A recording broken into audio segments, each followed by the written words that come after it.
Well, another Ashes series done and dusted, and Australia walk away with the urn 4-1 victors. Today, we look at our top 5 performers of the Ashes series. We look ahead to the 2027 Ashes series in England and our take on some ludicrous comments from England coach Brendon McCullum. Well, welcome to the West Sport Show. I am Glen Quartermain. Joining me is the West Australian's chief cricket writer, Jackson Barrett. And it's over, Jacko. The Ashes are ours, or they have been for some time. They have been for a little while now, and they will be for almost a decade, so through until 2027, which is fantastic for Australia. Morning, mate. I'm a little bit unsure of what to do today. It's not an awful lot of cricket on anymore. You know what? Woke up this morning and just actually went for the telly, went for the remote at home. Yeah. It's my go-to. Yeah. Little bit of day preamble on Channel 7. You're up a bit earlier than me if you're catching the preamble. Well, you know, up doing my push-ups and my sit-ups, mate. You know what I'm like, and a bit of Tai Chi. Yeah. I was thinking about it. We own the Ashes. We have owned the Ashes for some time.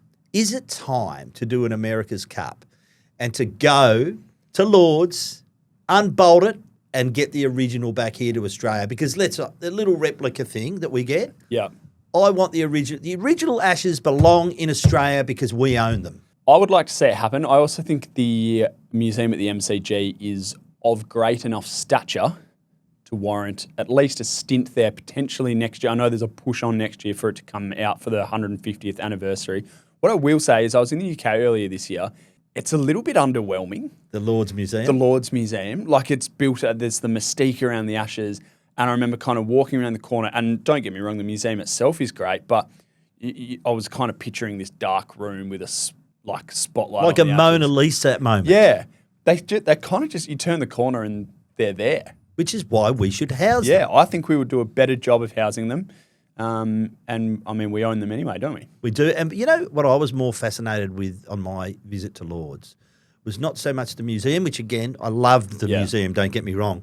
It was walking down from the change room to the long room, down those famous steps, and I looked down and I saw all the sprig marks in the steps, and I was thinking, wow, are they Viv Richards? There are some they Gordon sprigs in Greenidge? there, You know, maybe even Don Bradman? I'm not sure, but it's an amazing place, isn't it? It is an amazing place. I didn't get to do the change rooms, but even just some of the artwork in the long room, the committee room, it's an amazing place. I remember the English guy, it was early 2000s, and we were smashing England as usual. Yeah. And the guy in the tour didn't like me. Well, he did, but he was making a big bit of fun out of the fact that I was an Aussie. And he said, now, we got up to the visitors' rooms, famous balcony there, and he said, now, where does Warnie sit? And I'm thinking, right, he likes a dart, so I reckon he's sitting somewhere near an exit where he can get a quick sort of exit for a dart. He said, nah, there. And I went, why there? He said, closest seat to the chip machine. Great. That was Warnie's rationale. Good. Yeah. God bless him. Yeah, and all the amazing food they reportedly dish up at Lords, and he just wanted a packet What of do you chips. reckon he would have made of the spinner sort of crisis, I'm going to call it, in Australia at the moment? I think he would be flat with the decision, but someone made this point to me in the office during the test, is that Warnie was also like the greatest tactician there was that we had in the media. So I think he probably would have worked through the rationale of the decision and realised that we'd won the test as well. I mean, as Steve Smith said last night, that really was only a question mark if they lost the test. Clearly, if they were bowling in the fourth innings, they probably would have needed more than a part-timer. I mean, like Jack's Bethel route all got the ball to rag a little bit late. Geez, Jax did. Jax did, yeah.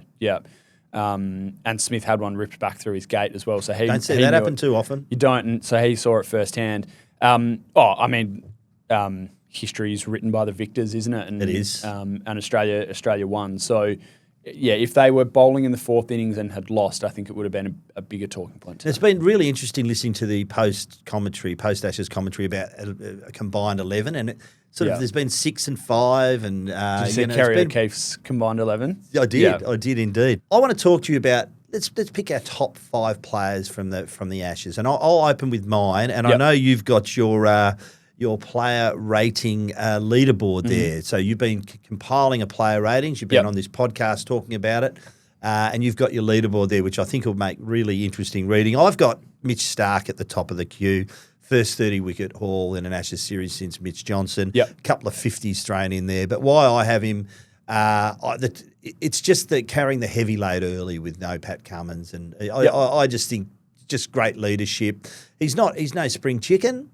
So for him to really stand up, I thought that he stood out. Now, I got ahead at 2, obviously magnificent series, 3 tons, but I know there was a call for a combined 2 winners of the Player of the Series. Which they did last time. They did last time with Wokes and Stark, but I'm not for that. I think it's a bit of a cop-out. I think you pick a Player of the Series, and it doesn't begrudge what Head does. I just think Mitch Starc deserves to be up there for the heavy load he carried early.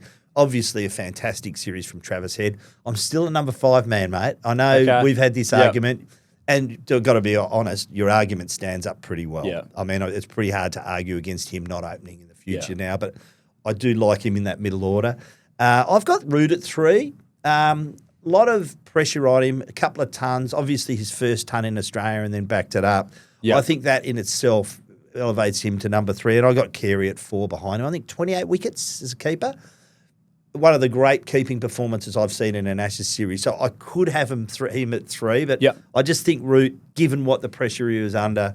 And then I'm slipping Ben Stokes in at 5. A little bit controversial, but I just think, and I know you've got some commentary around Ben Stokes here, but I just think out of all of the players really, and notwithstanding, Brooks was okay at time, Bethel fantastic at the end, I think he led a team that was an absolute rabble. Yeah. And it's pretty hard to do that. And I think he played that role well. I think my issue with Stokes, particularly at the front end of the series, was the idea that this guy is among the chief architects of this whole concept that they're chasing. And we're talking about Bazball. Yeah. He would come in repeatedly at 4 for spit, 4 for 20, 4 for 60, 4 for 100, after these guys have thrown their wicket away in many cases, and he would strike at 40 and he would do the graft and he'd face 100 balls and he'd be celebrated as this like lion-hearted middle order player that's pulled them out of the mud.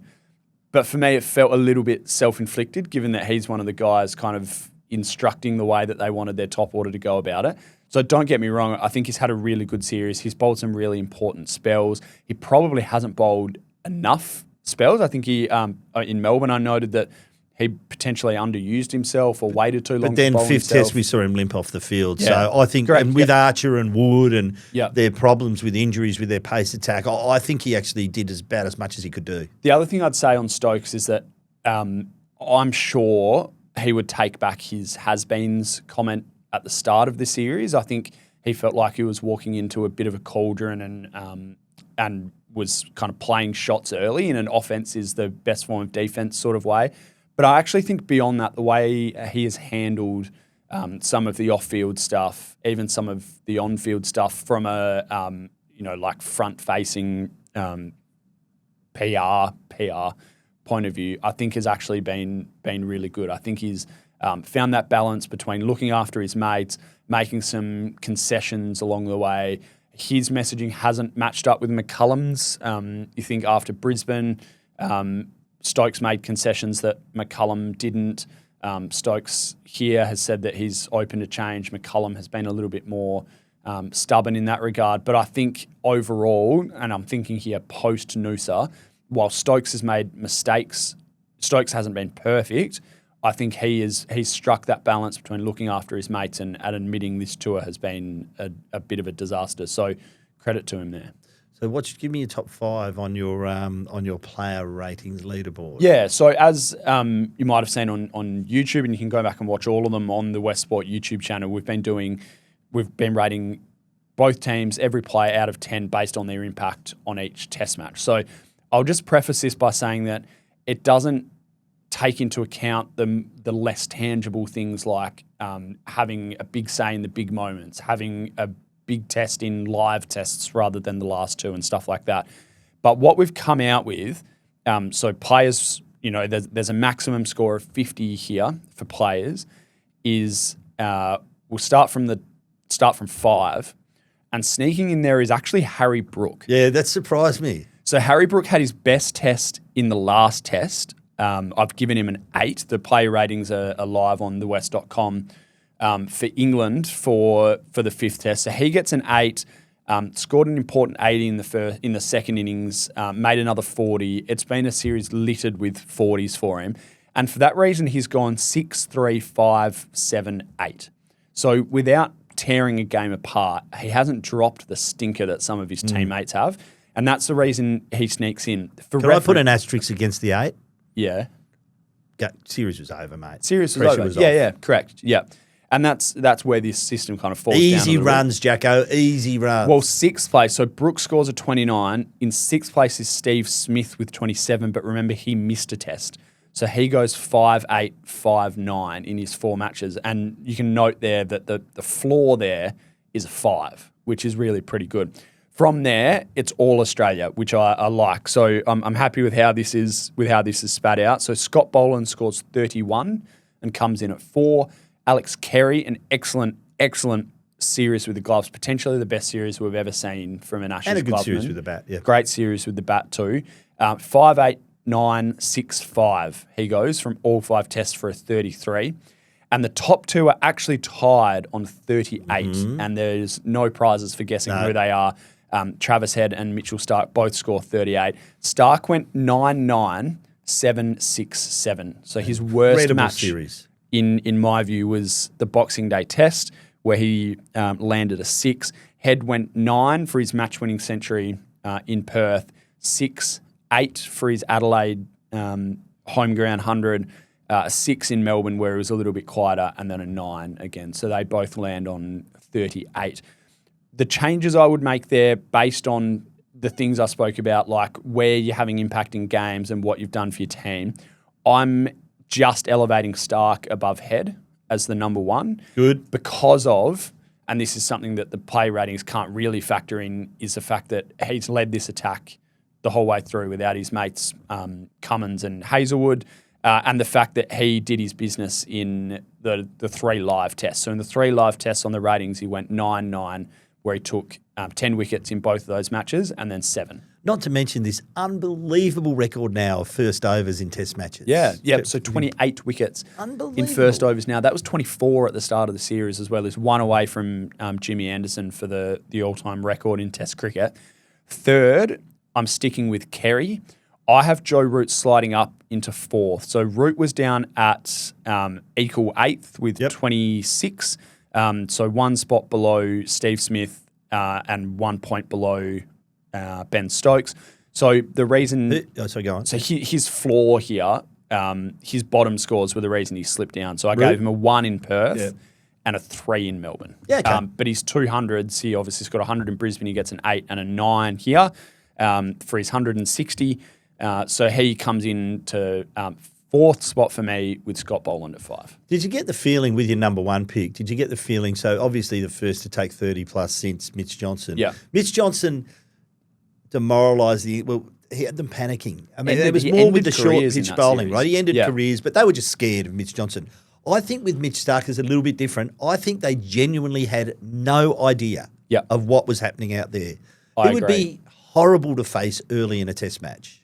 I mean, we saw that with the openers, right? Like the stranglehold he has on Duckett and Crawley has effectively made them, heavily decrease their value playing in Australia and against Australia, because he had a similar effect in the last Ashes as well. The one I'll shout out there as well is Boland, because I don't think without that sustained pressure, I don't think Starc could have had quite the impact in second and third spells as he had. Clearly, he does his work. Well, I feel like I've underrated Boland a bit. I think it's just the consistency. So he goes 7-5, 7, 6, 6 in our ratings. His first test, remember his first innings, he was off his length. Yes. They tried him with the new ball and it didn't work. I think the change that unlocked Scott Boland was them using Michael Neser with the new ball. I thought that had a real impact. Because after that first spell, I think he was bowling in the right areas consistently and getting the reward. And one of the great testimonies of Boland series is Jacob Bethel's post-century press conference here, where he said that he breathed a massive sigh of relief when they brought Bo Webster on, because he just didn't know how he was going to score off Scott Boland. he just said, like, Boland just puts it there all the time, and I don't know what to do with it. And Kerry was up to the stumps for a lot of that as well, which makes life difficult for guys like that, where coming down the track or even batting out of your crease is an option to alleviate the pressure. So Boland was fantastic. Kudos for a couple of those fifth test knocks too. I thought Steve Smith was a great test knock. Yep. It was just one that was required. It wasn't a Travis Head century. Yep. It was a graft century. But I just wanted to shout out to Jacob Bethel, who we saw elevated finally. Yep. And the hype around this kid pre-Ashes series was huge. And it was always going to be, Pope needs to, if he doesn't first couple of tests, then this kid will come in. They took their time. It was a majestic innings of everything. Patience, aggression when required. 47th player to score his maiden first-class century in a test match. Yep. I'll reel out three names that are in that group. Go on. Two won't surprise you. Kumar Sangakkara, Jason Holder. The other one, Jason Gillespie. Yes, that doesn't surprise me whatsoever. I believe he's the first English batsman to do it. Yep. So the list of Englishmen to do it, I think there might have been 5 of them, but Stuart Broad was one of them. They were bowlers and wicket keepers. So cue the 2027 Ashes, which we'll get onto in a little bit. This kid is going to be the player to watch in that series. I think we get sensitised in the last maybe 3 years of Test cricket. We've been sensitised to crazy batting. You think like Stokes off his own stick at Headingley, Stokes time and time again, really. Travis Head time and time again, where they're going at a run and ball and they're just, clearly like we've got soaring scoring rates in Test cricket at the moment. This was one of the best, inverted commas, normal 100 I've seen in a long time. Normal's a good word. Yeah. How it should be played. Yeah. It no looks England. And it was the sort of cricket where you could you could fall asleep on the couch to this sort of cricket. And I thought it was great. And just the balance of temperament, but stroke making was incredible. I wrote that he was like, the YouTube videos where they flip, every now and then you'll get a rogue YouTube video where it's like, Michael Hussey right-handed, and someone's like put the mirror effect on it. Well, he was. Or Kumar Sangakkara He was right-handed. He was once upon a junior, time. yeah. It was like Michael Clark for me. Some of the square, he has blonde tips and he's got a bit of cheek and he bowls left arm ortho. So there's the obvious comparisons there and doing it at the SCG.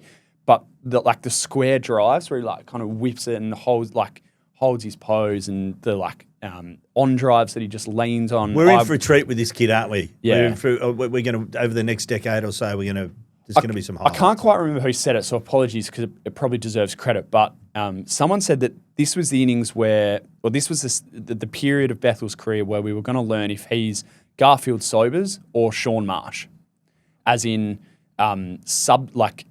looks good with substance and is just a stylish player in a jet, or looks great but finds ways to get himself out. And that's probably a bit harsh on Sauce, who had an excellent career. Yep, he did.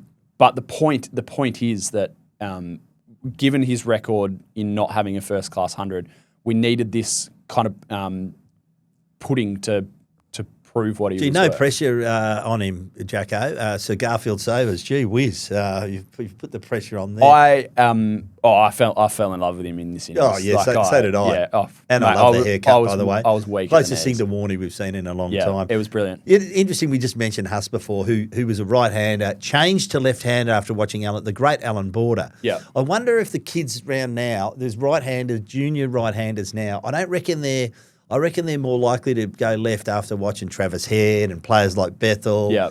I don't know if you'd want to replicate the Steve Smith or the Marnus Labuschagne because it's.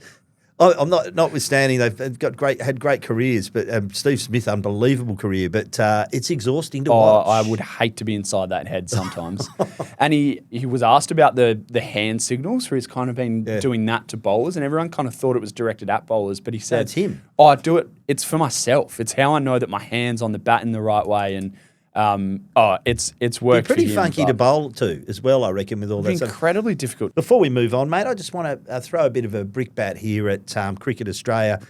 Did not like their move after day 3, was it? Stuart Clark's criticism of the selection panel, George Bailey and others, to ban any player interviews in the ABC post-game. I just thought it's okay if you take umbrage to those comments. That's fine. They were probably a bit over the top, but because the selection has been good in this series, generally speaking. But Stuart's entitled to his opinion, and you're entitled to your reply. The ABC would have been happy to run those. I think you're showing that you're a bit bigger than the fan and the game itself by taking such a stance and disallowing player interviews after the other was really poor. And I think it's something they'll look back on and regret. Well said. I think it sets a worrying precedent. And it's happening in the AFL. It's wrong. You've got to look after your fans. I mean, what they're trying to do is protect their people and start putting the brakes on some of these things. And I think perhaps Stuart's comments were, while they're his views, they probably did start to gravitate towards the personal side. I don't think it sets a great precedent in terms of managing those sort of situations. Now let's look ahead. But before we move on, Jacko, seeing is believing with Auto Masters AutoCam. The future of vehicle service and repair is here. Cutting-edge technology brings the service experience to the palm of your hand. Real-time video with a real-time report on your car sent direct to you from your Auto Masters technician. You'll see any problem firsthand, along with a detailed explanation and recommendation from your service advisor. How good is that? Switch to Auto Masters AutoCam. Call 1300 Auto Masters. Let's have a look at our Australian 11s, possible Australian 11s for the 2027 Ashes series. Then we might have a bit of a crack at the England 11 as well. So I'm going to go for a bit of a new look at the top of the order. I'm going to start with Travis Head, despite the fact that I'm still a fan of the number 5 club for Travis Head. I'll concede he's been very good. So he opens. I'm going to go with either Matt Renshaw, who's got a good county record, so keeping in mind the 2027 series is over there. Campbell Kellaway, another left-hander. I'm also keen on having a look at him for the other opening spot. Labuschagne, McSweeney, Peake I'm throwing in there as a Special possible number 3. Special knock the other night. Steve Smith will play through, no doubt. Then I've got that number 5 spot. I'm going, perhaps you could go with a Kellaway or a Oliver Peake in there as well. Then I've got Green, Webster Connolly, Cooper Connolly, perhaps. And I'd be interested to hear your thoughts on Cameron Green. Then I've got Carey. And then I've got Carey, the keeper. So then we can get onto the bowling attack in a minute. Where's your top order? So my top order, I'm actually backing Sam Constas to come good by the time this comes around. So I did this for the paper pre-Sydney Test, actually.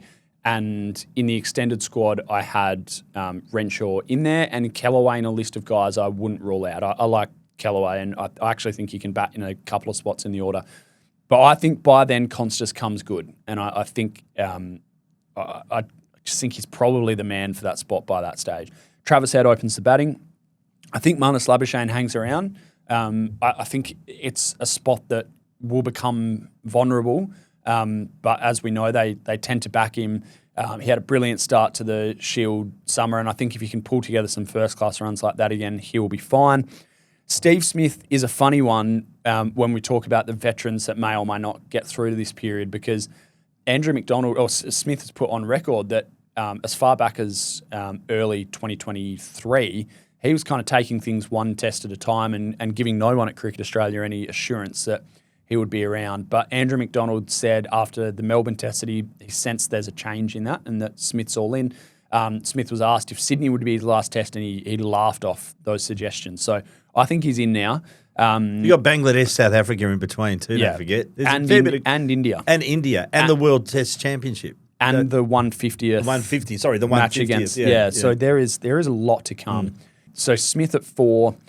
I've actually got Nathan McSweeney back in here. Yep. So in this team, I put him at 5, but he could also be the number 3 if that doesn't work out with Labuschagne. I think he's got everything.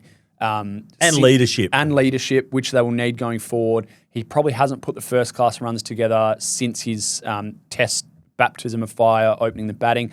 But I think he deserves...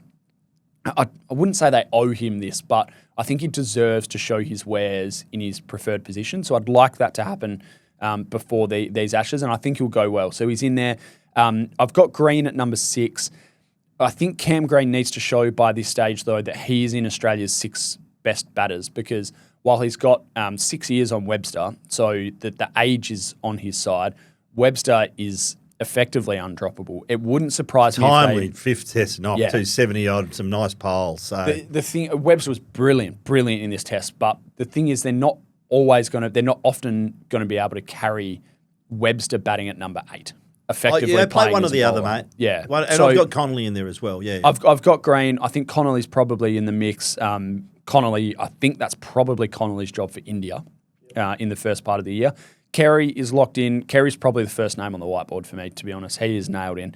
I think Mitchell Starc gets there. Yep. So he'd become the first fast bowler for Australia to play at the age of 37 since Ray Lindwall, who debuted in the 50s and played until the 60s. So it'd be an amazing effort, but he athletically is a freak and there's no sign of slowing down there. Cummins is in there. I've got Scott Boland in the 11 here. Okay. They got after him in England last time, but I just think the consistency and the metronomic element to that attack is exactly what they need. Okay. And then in the squad, I've got fast bowling backup in Jai Richardson, and then I wouldn't rule out Nisa. Nisa's experience at county level, I think, will have them pretty keen to get him through. So there's the fast bowling cover. Don't entirely rule out Fergus O'Neill either. Nathan Lyon, I have in the side. So I just think... Well, so do I, but provided he stands up. Provided he's fit, right? Yeah. But I think the value... So if you look at... I kind of put Nathan Lyon and Josh Hazlewood in similar boats. They've missed a lot of Test cricket recently. They've broken down in big series. But the value add that Lyon has on Murphy, who they're not willing to pick at the SCG yet... Lyon's fit. He plays in the 5th test. Correct. Yep. No question. Yeah. So I think that stands until the Ashes. I think with Hazlewood, given that the backup is Scott Boland, I think Hazlewood probably... I think they look to move him more towards white ball cricket by the time these Ashes come around. Give me your backup spinners. I know what you're going to say. No. With you. I've got... I've actually got Todd Murphy here in the squad. So in terms of predicted squad, I think it's Murphy. I think they consider Murphy and then Kuhneman to be quite a way ahead of Corey Rocchiccioli. Okay. I'm throwing Rocchiccioli in. He did have a stint at Warwickshire. So you've jumped off, right? You've clearly jumped off the Rocchiccioli wagon. That's okay, mate. You know, that's okay. But I'm on. I would love to see him make a Test debut. There will be opportunities as a tour of India. You would think he's probably... I mean, he's the 4th spinner in line, right, if Lyon's fit.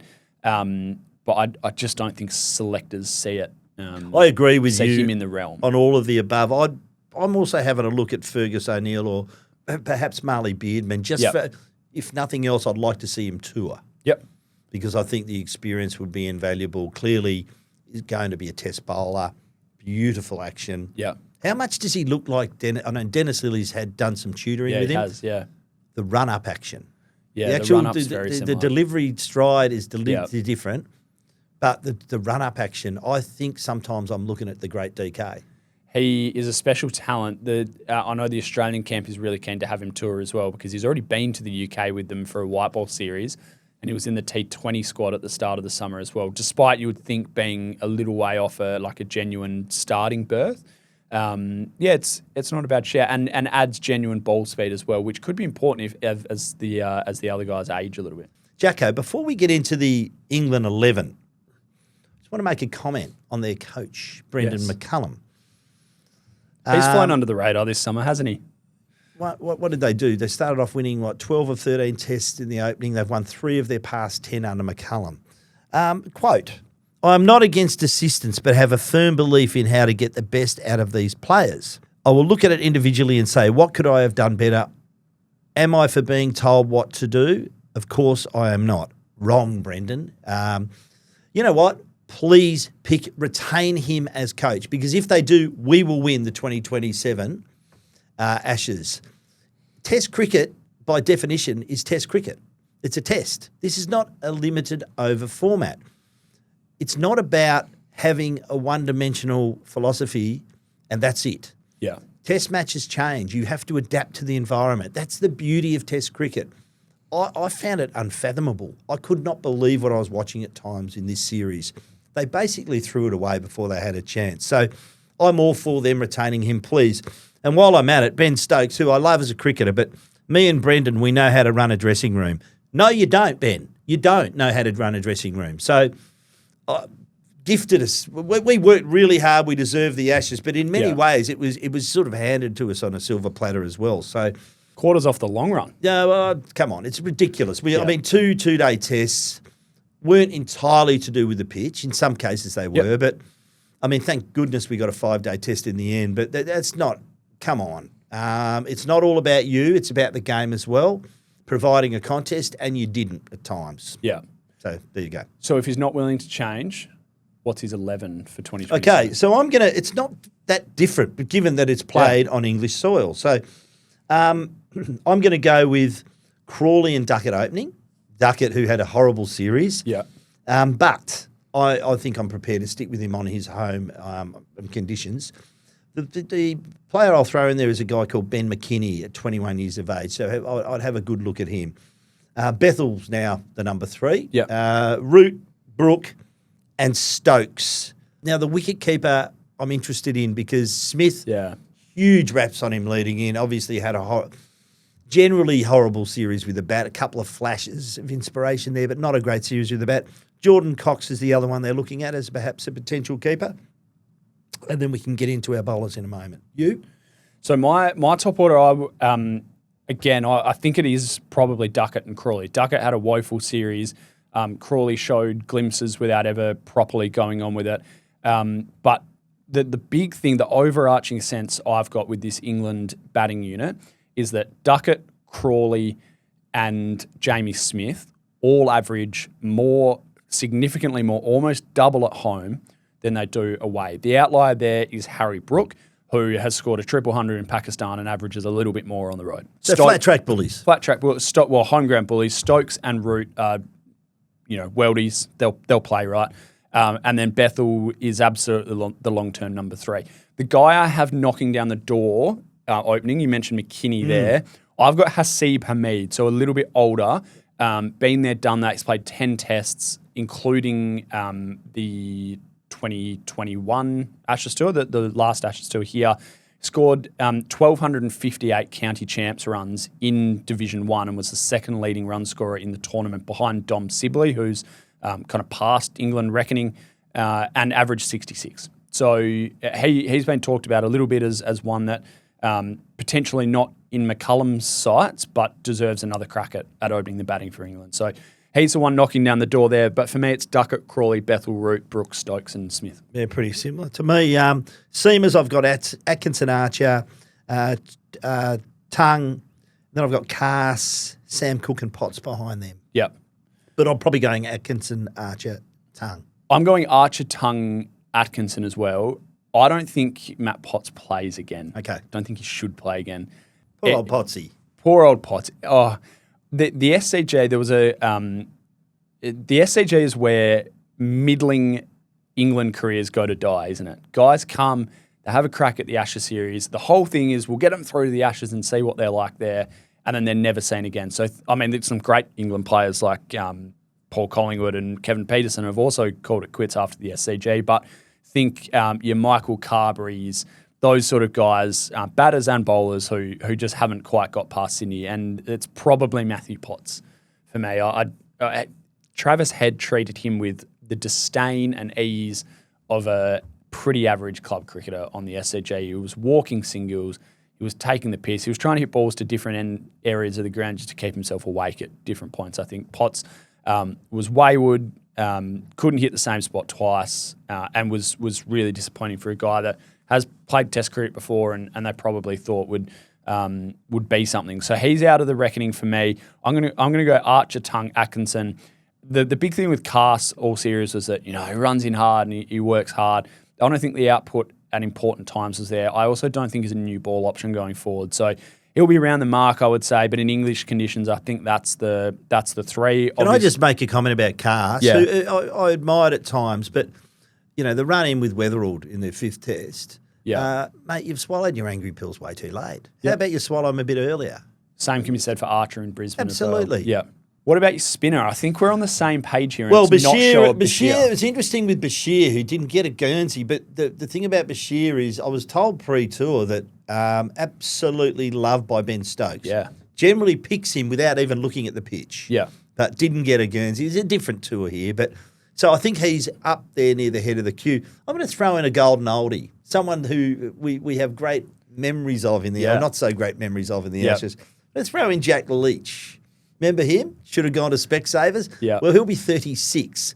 But I think don't be surprised if he's in the mix come selection time. I think he's in my side as well. So Okay. 52 Division 1 county champs wickets at 22. He was the second leading wicket taker, third leading wicket taker, sorry. I think he's in there. Like, I didn't hate what Will Jacks brought, and I think potentially you could get away with the part-timer batting 8 in English conditions as they did in Australian conditions. But if they were to require a frontline spinner, I think it now becomes Jack Leach. I mean, if Shoaib Bashir is unselectable at the Adelaide Oval on a flatty, I think that tells you that you don't have the confidence to select him anywhere anymore. And I think that was one where they were kind of like riding a wave with Bashir. They backed him in early, and he took some test wickets and has performed very well in several test matches, but never really had the it was never grounded in county championship form. This is a guy that was on loan this year because he's stuck behind Jack Leach at his home county, which I think is Somerset.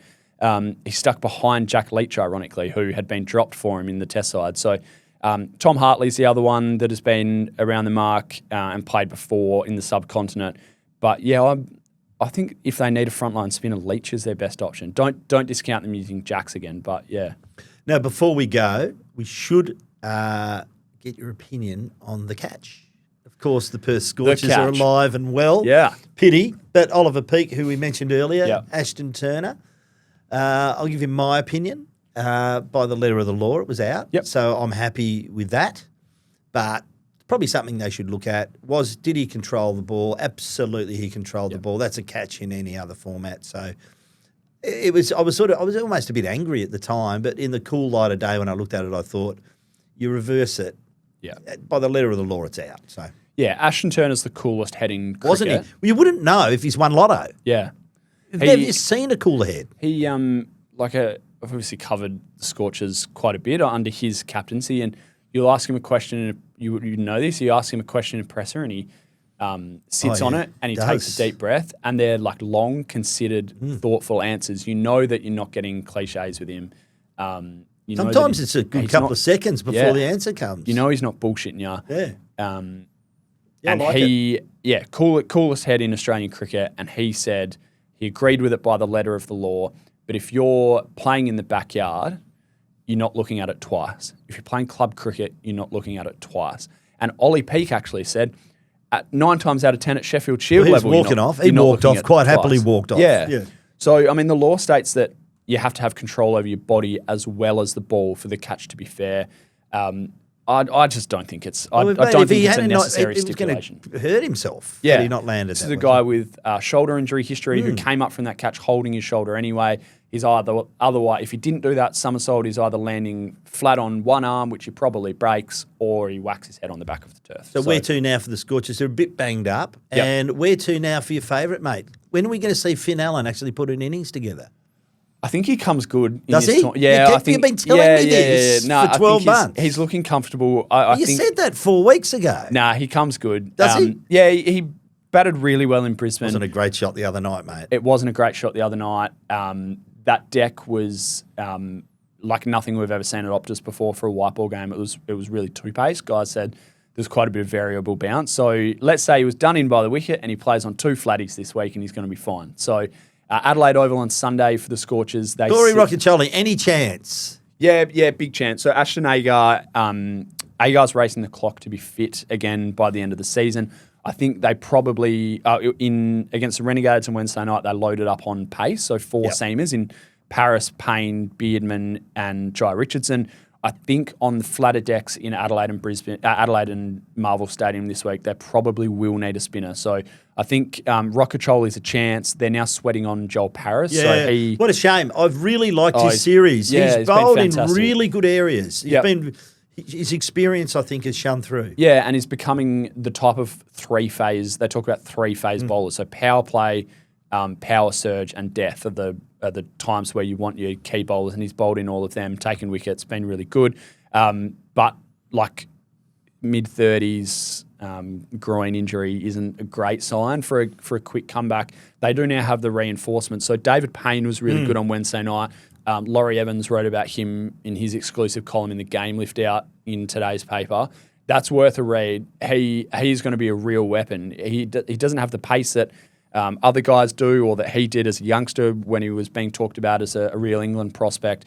But he's incredibly crafty. He kind of saunters to the crease now. It's not a fast runner, but he still gets him down. Like, it's a lot of shoulder. He gets him down, but incredible skills, great execution, able to manage use a ground to his advantage. And the batters have to work really, really hard to get him away. So he's going to be a nice addition. The Scorchers I think they slipped to third after the Sixers beat the Stars last night. The Stars have fallen off. They were unbeaten through their first 4 or 5 games, and I think they've lost 3 in a row now. The Sixers are the watch, so they win last night. I think that means they go up to second, but they've got Bubba Azam there. They'll now probably get Steve Smith, Mitchell Stark, and potentially Josh Hazlewood back in that side.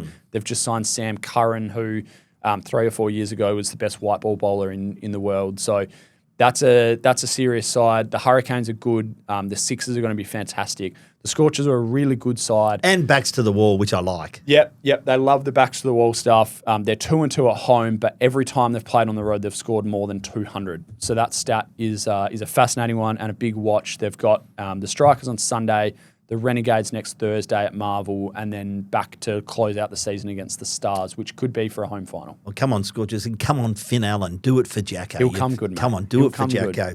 You've been listening to the West Sports Show, and I've been talking to Jackson Barrett. Thanks so much for your time, mate. Thanks, mate. Cheers. Bring on the next Ashes. Let's do it.